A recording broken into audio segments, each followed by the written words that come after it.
and this one might be a little controversial, so we'll see. Work sucks when the boss goes on vacation. Welcome to the Make Work Not Suck podcast. I think there's two scenarios. I think there's the boss is away and like things aren't going on track and they're not getting what they need, then they double down real fast. So especially the visionaries, like they'll get real like results focused fast, which makes work suck while they're away. Or it's the other side of it and work sucks directly after they come back. And everybody's like, no, when the guy's away, when the boss is away, work is like, cats away, mice at play. But then when the boss comes back, it's a nightmare. And the next 2 weeks are hell. And so we fear when the boss goes out of right, because you know that it's coming for you as soon as he gets back in the office. And I know this topic came up because I literally just got back from vacation and was frustrated most of the time for everything that was going on. So. Yeah. I just started working with a client, and I think I started with them the beginning of the month, and then the second week of the month, the founder and CEO took vacation. And so it was really hard to kind of get the read on how the organization works, because my first real full week with them, the boss was gone. I was like, so does anybody work, or how do we get things done? I think a lot of this really depends on the seat that you're in. Right. So let's talk about it from the boss's perspective, because that one might be there's probably the most to unpack there. So from the boss perspective, I would say, first of all, there's most of my clients, most of the business owners, CEOs, visionaries, entrepreneurs that I've worked with, most of them do not take enough vacation. And so I would say that's probably part of the problem, is they're not getting their batteries recharged, doing whatever it is that they do when they're not at work. And over time, we all tend to deteriorate if we're not taking good care of ourselves. And I think vacation is an important part of that. I think the reason, though, for that is because most of those leaders haven't built an organization that can function without them. Yeah, I would agree. And here's an interesting one. So when you're talking about that, like you just said, you worked with an organization, 2 weeks in, goes on vacation, right?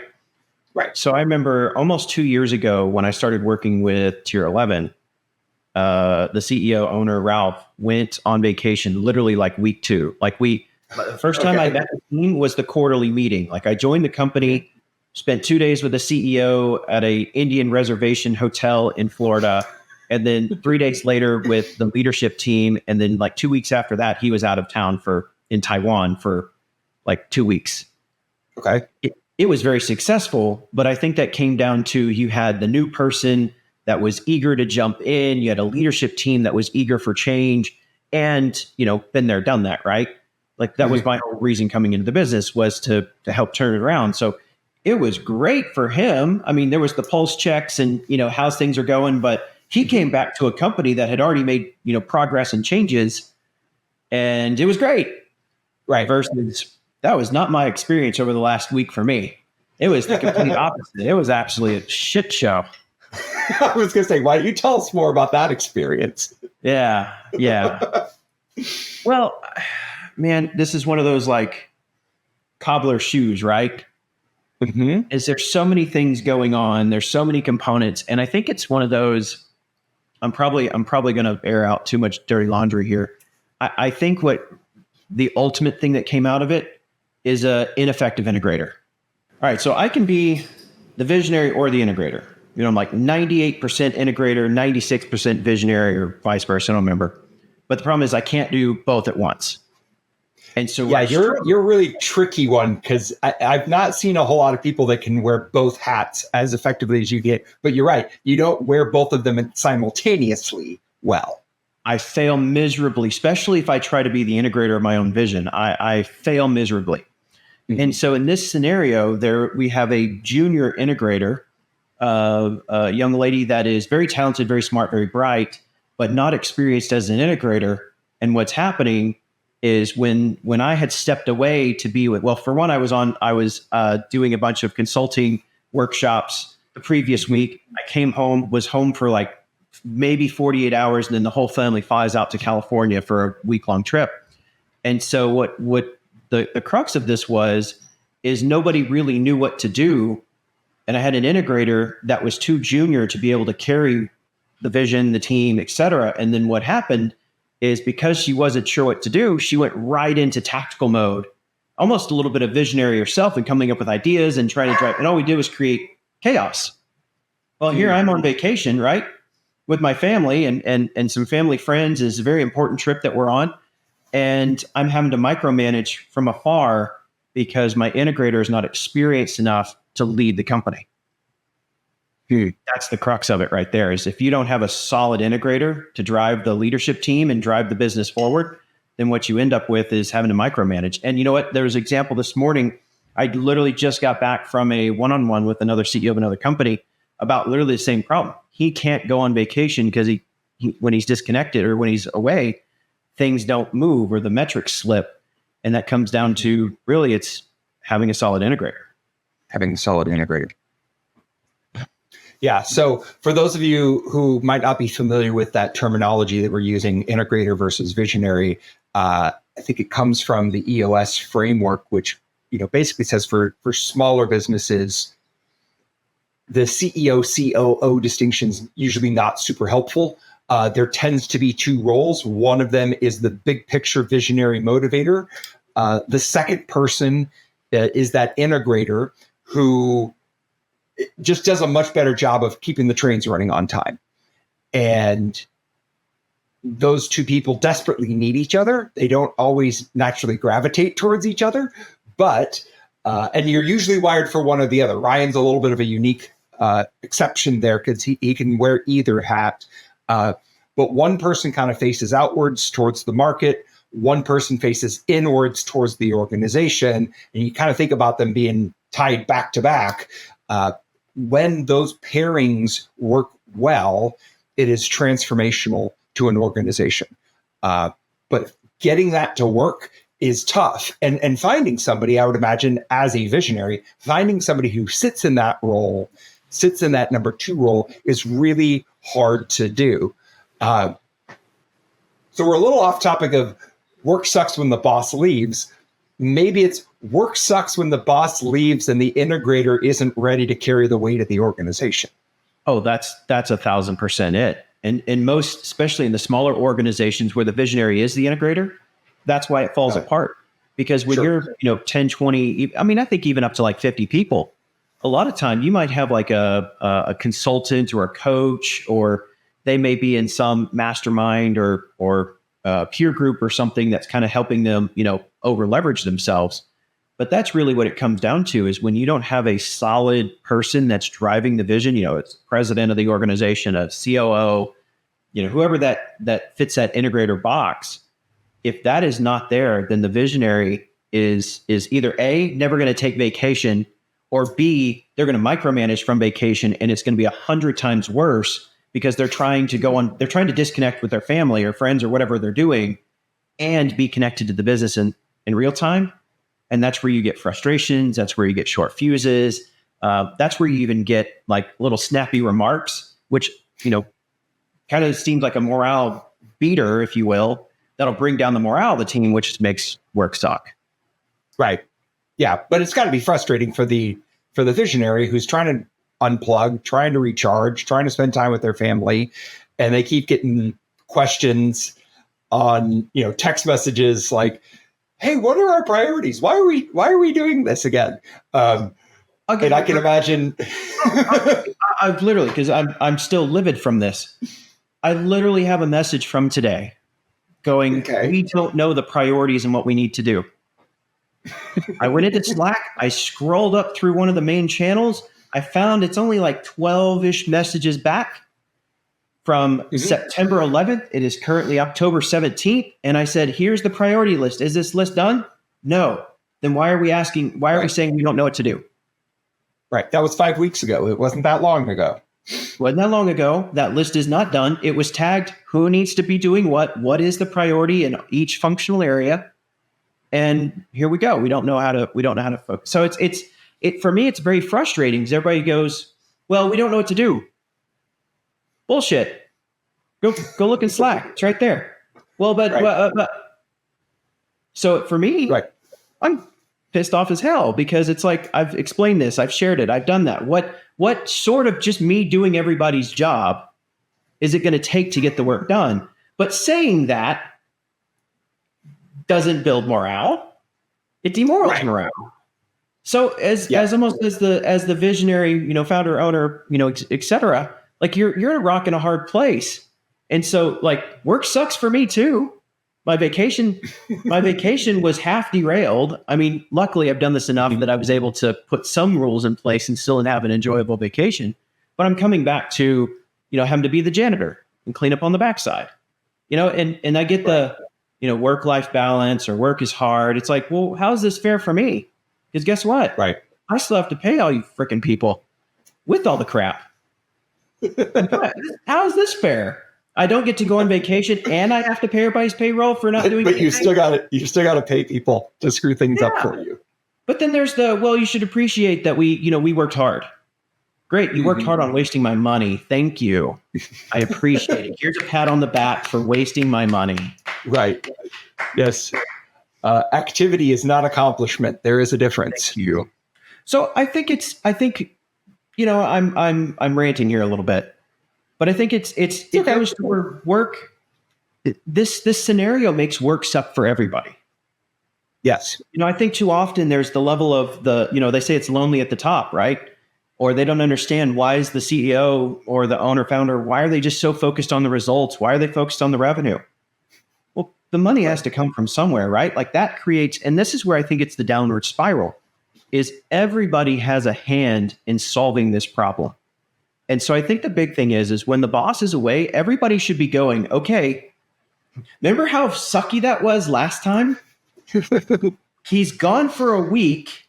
In 2 weeks, what roadblocks do we have that we should get addressed so that we don't have that again? I think too often, and this is where the executive team and the managers and whatnot, I mean, even if you're an employee and you have a middle manager that's in this place, it all applies. If you know they're going to be away and you wait until they're away to ask questions, you're probably going to piss them off.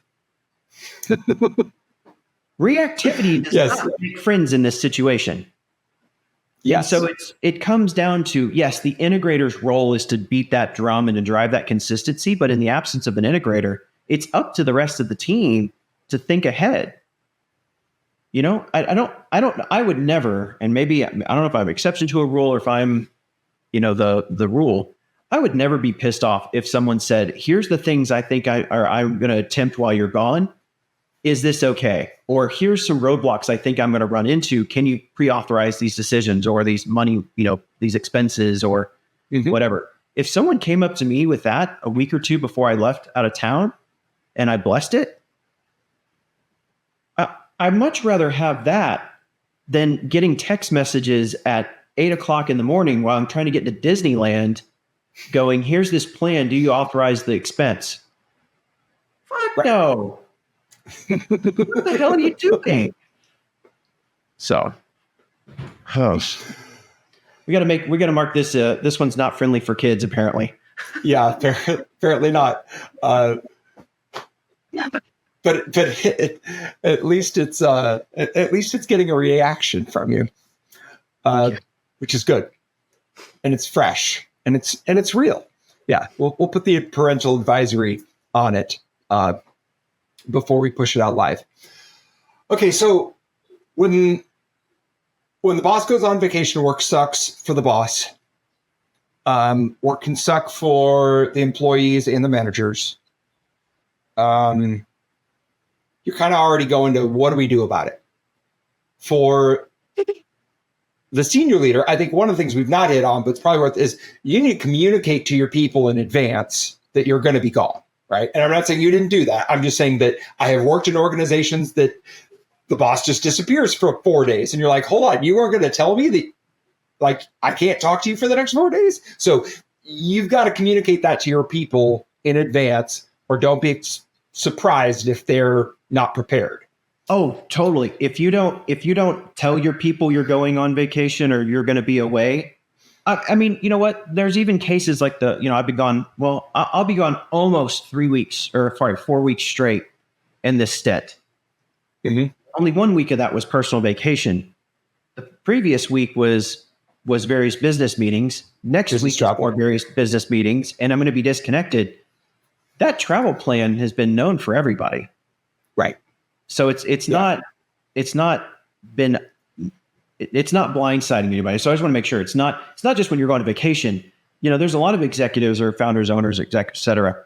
They fly around and meet with customers. A lot of them are the leading sales guy or driving sales or partnership efforts. So it's not just when you go on vacation. It's when you're out of the day to day. Yeah. Conferences, masterminds, whatever it is. The rule of thumb I like to say is, however long I'm going to be inaccessible, I need to give you at least that much lead time, right? So if I'm gone for a week, you need to know that a week before I leave. Yes. As just kind of a general rule of thumb, to make sure you're prepared for me not being available for that day, 5 days, whatever it is. So that's first action item for the senior leader, is make sure you're communicating to your team in advance of your inaccessibility or unavailability. Second thing that the senior leader can do, tell your team you're going to be out when you're going to be out. The other thing you need to do is how do you prepare them for your departure? Prepare them for being on vacation for a week. Well, I think when you think of a more experienced leadership team, right? Like, they know how to run the business. They've been there, done that. There's less, it's more about making sure they're in sync with each other, and, authoritative power in decision making while you're away.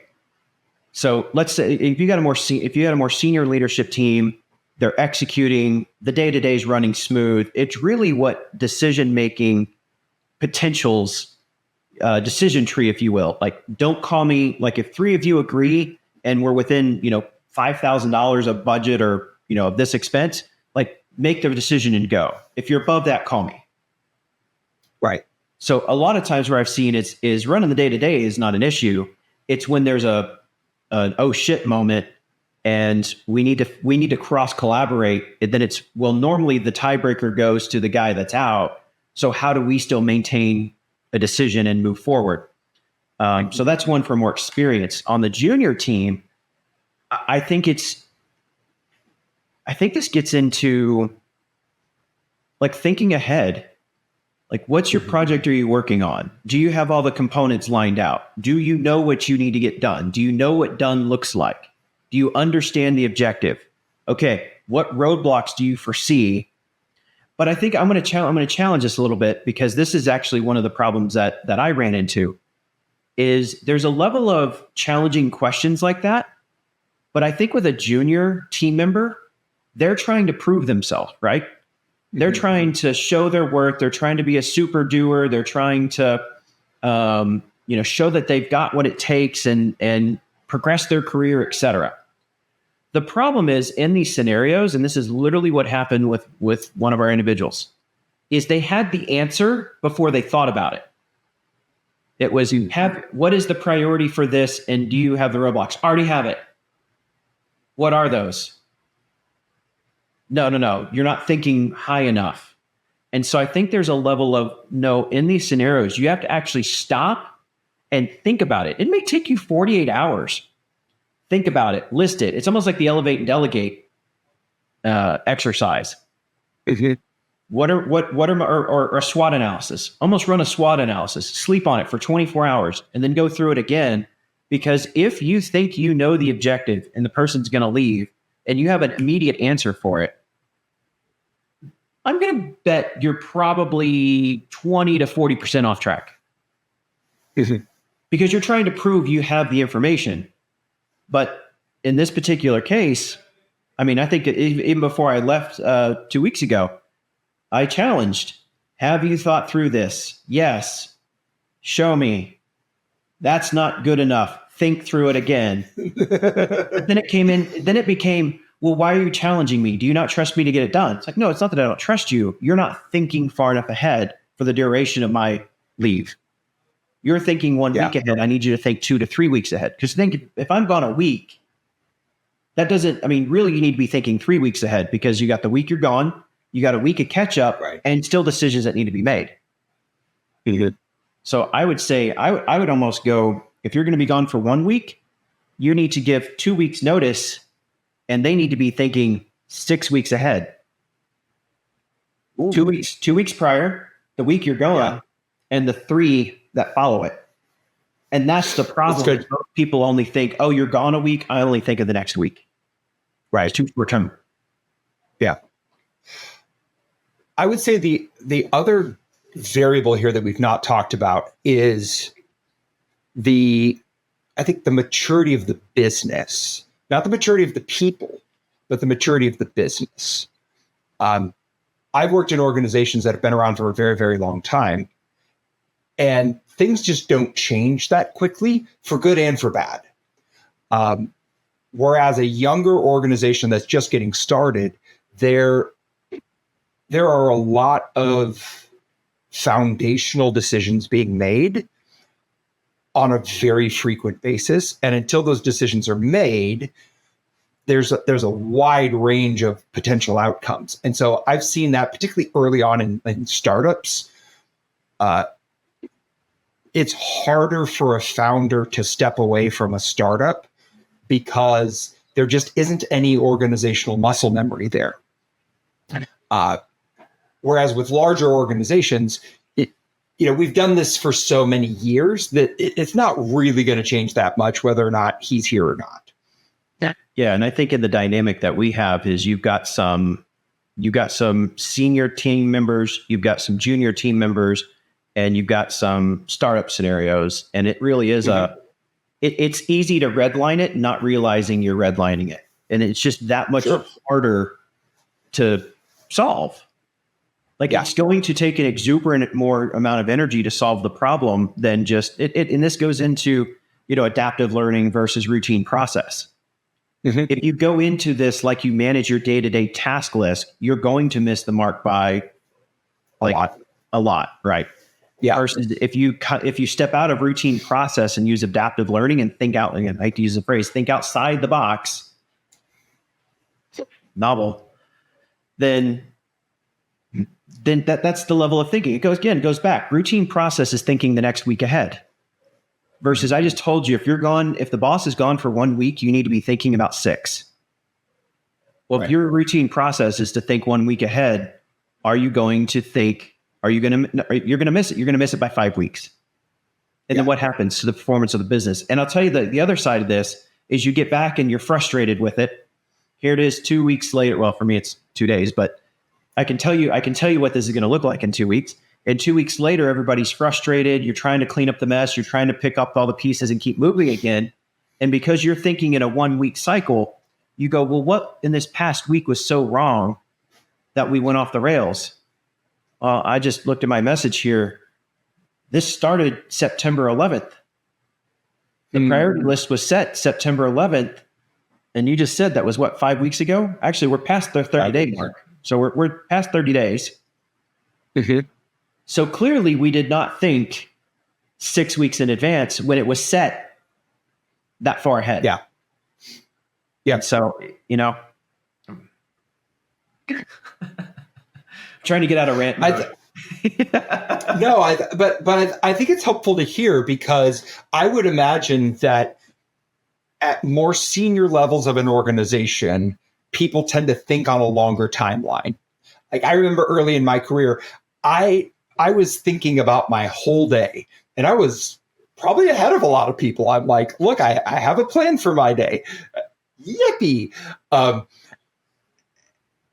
And then I get a little older and a little more mature. I'm like, I need to be planning a week, like my whole week out. And I'm listening to you and I'm like, Ryan's planning months, like maybe quarters at a time. And I think that's a really helpful thing for people to understand is that, look, as a as a young employee, yeah, you should be planning your day. That's definitely the right thing to be doing. But understand that your boss's job is to plan the week or maybe 2 weeks, and their boss's job is to be thinking monthly. And in order for any of us to begin to move up and take on more responsibilities, get that promotion, you've got to be thinking out over a longer time horizon. Yep. Well, it's funny because I quoted this the other day, and I think it's one of the Robin Hood movies, but I think it's Men in Tights, which is, the funny one. Classic. We all know the story of Robin Hood, right? Like the king's off in the Crusades, conquering, expanding the empire and doing all the goodwill and whatnot. And, the local, sheriff and the local guy are just taking advantage. And then, of course, you get the hero Robin Hood. But what I like at the end of the movie is the king comes back and he's like, what the hell? This is a shit show. He's like, what the hell have you people been doing? He's like, luckily, this Robin Hood guy had some sense to try to put this out. And all right, thank you for compensating, or thank you for making it right. Paraphrasing all this here. But it's like, that's what I can't stand. And it's frustrating.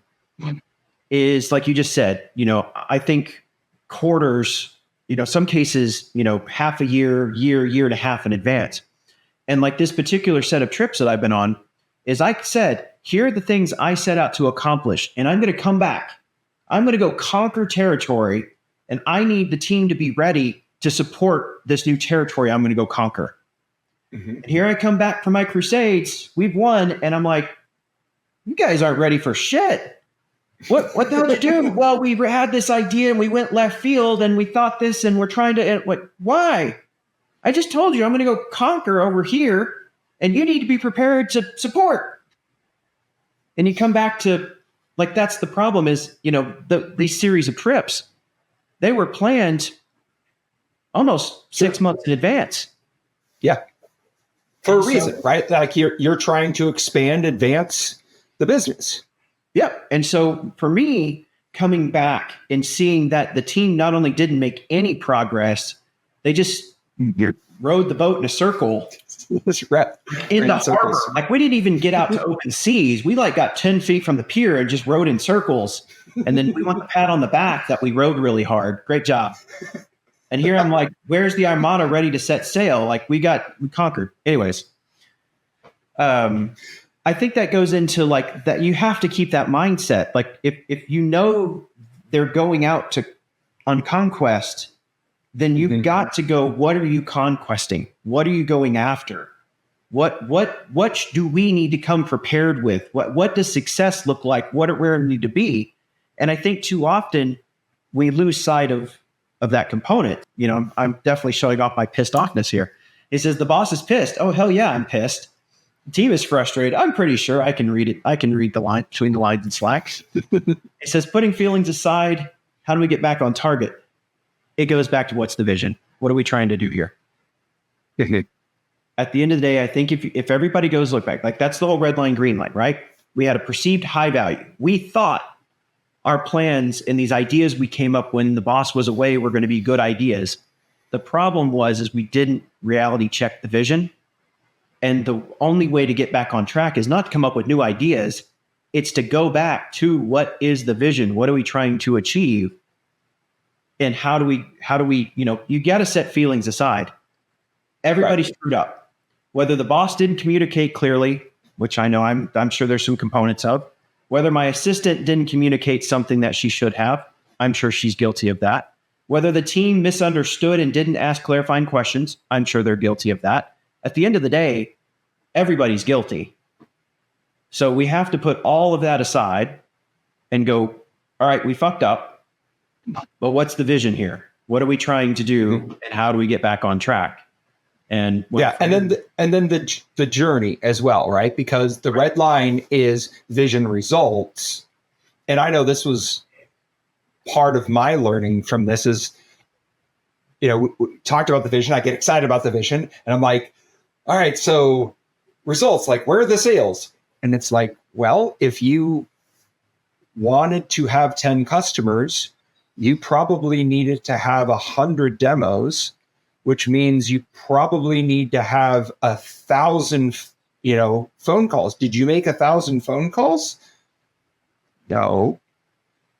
Well, then why do you expect that you would have 10 paying customers right now? Like, you didn't do the journey, so don't expect the results. Right. Oh, yeah. Did you make 10 phone calls? No, but we came up with this idea for this other campaign that we thought about, and we think it's going to be better. Okay, so you didn't make the phone calls as planned, and you came up with an idea that you have no results on. Right. So Genius. Still no results and no journey, but alternate vision. Well, then you go back down to, I think that's a component of it there. Like, don't change the vision. The vision's not clear. Right. Like that goes into that prep work ahead of time. If the vision's not clear, you've got to get understanding on the vision. The journey shouldn't change. The problem is when you're trying to get to the result at the expense of the journey, or you're just trying to get to a result and you're creating vision along the way. And I think that's a lot of what happened when I was gone this last week is the vision and the journey were thrown out the window. We just went to creating new vision and trying to achieve results. Yeah, we just tried to achieve, brute force results any way possible, and it creates a mess. So I'm gonna take a slight step back here. Okay, I'm gonna take a slight step back, and I'm gonna say this: is at the end of the day, look at the culture. You probably have good people. Like let's unwind this. We didn't hit the result. This is retrospective. We didn't hit any results. We screwed up. So then we go to the culture and go, do we really have a bad culture? No. I'm sure if you look at everybody's well-intentions, et cetera, then let's go back up to the vision. What's the vision we need to achieve and what's the journey to get to it, to get to the results? Almost like a sideways hourglass. And I think people go too much vision results. Well, we didn't hit that, so let's go back to the vision, then go journey. I agree. But from a retrospective standpoint, what happens is too often, now this is dangerous. Too often we'll go culture and we'll start finger pointing who didn't get the result. So first and foremost, you have to go, we missed it. It is what it is. Do we have the right culture and people on the bus? Okay, we've got good people. We're good. Let's go back up to the vision. All right, what's our vision? What are we trying to achieve? What was our plan? How do we agree to do it? The journey. Let's apply our good culture people to deliver the result. Yeah.